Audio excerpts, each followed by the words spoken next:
In this video, we're going to talk about a great health technique called soaking and sprouting. Now, it's a very old practice, and it's very simple to do, and has huge nutritional benefits. And you can do it with many things, like grains such as amaranth, oats, beans, my favorite being monk beans, all nuts, walnuts, pecans, pistachios, almonds, cashews, sunflower seeds.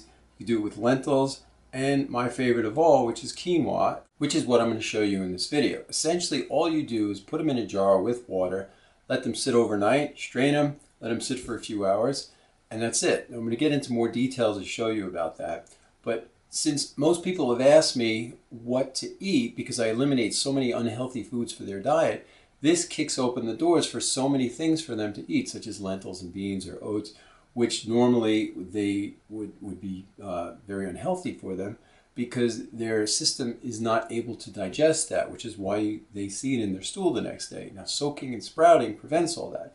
The main reason we're going to do this is because it takes out anti-nutrients and enzyme inhibitors that are in there, like phytic acid. These are things that cause so many digestive problems, like feeling bloated, gassy, stomach pain, and so many other things.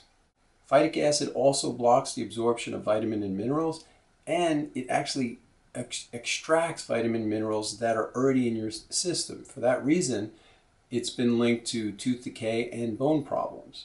After soaking, you can even see phytic acid and other anti-nutrients bubbling up inside the jar. That's how much there is in it, which normally goes into your system. Soaking and sprouting also adds many more nutrients like vitamins and minerals to the seed that are normally locked up in there.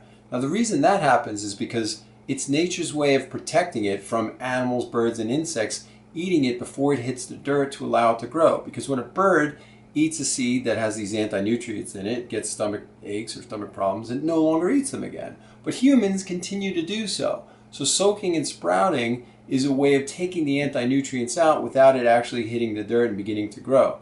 I'm going to show you how to do this with quinoa. Now, quinoa I like for so many reasons. For one, it's one of the only complete proteins, meaning it has all 9 essential amino acids inside of it, and you don't have to eat rice or beans or something else like that in order to get that. It's also not considered paleo, but sprouted I would consider paleo because it have so much more nutritional value to it. It also has a strong showing of minerals like manganese, magnesium, calcium, iron, copper, and phosphorus. Now let's take a look at how to soak and sprout. In order to soak, all you need to do is take a glass jar or a bowl. Don't use plastic because it'll leach BPA into the water. First, rinse out whatever you're sprouting, quinoa especially. Get a knife in there and rinse it out good, and use pure filtered water. Now, the water is most optimal at 140 degrees Fahrenheit, but you could do it at room temperature as well. You're going to use about 2 times the water as the grain you have. Also, for some grains, you're going to use an acid medium like apple cider vinegar, but if you don't have that, you can still do it with just filtered water. I'll include information on that in my blog. With nuts, use pink salt because it neutralizes the enzymes. Then let it sit in water overnight. Drain the water with a strainer, nut milk bag, or stocking.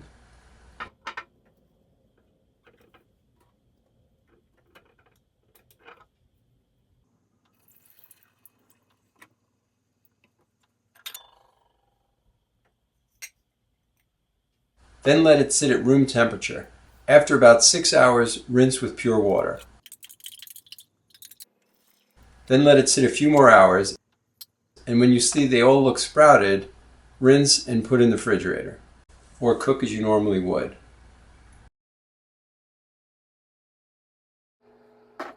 Nuts takes longer, in some cases 2 days, and will either need to be put in a dehydrator or freezer after they're done, and they'll taste a lot less bitter. Another reason I like quinoa is because it's so responsive to sprouting. You'll actually see them growing in the jar, same like lentils and monk beans, whereas a lot of the nuts don't actually grow tails or anything like that, but you'll see the phytic acid coming out in the water in the jar. Now, I'm going to include in my blog everything else you need to know, like apple cider vinegar goes in some things, where salt goes in other things, as well as the different times. And I'm going to show you a chart with, for example, almonds need 2 days to soak in it. So all the information you're going to need will be on my blog at theartofunity.com. And don't get too caught up in that, though. This is a very simple process, and everyone I know who does it loves it and won't go back because they're adding so much more nutrients to the food that they're eating, and it takes the bitterness away as well. So good luck with this, and I hope it works well.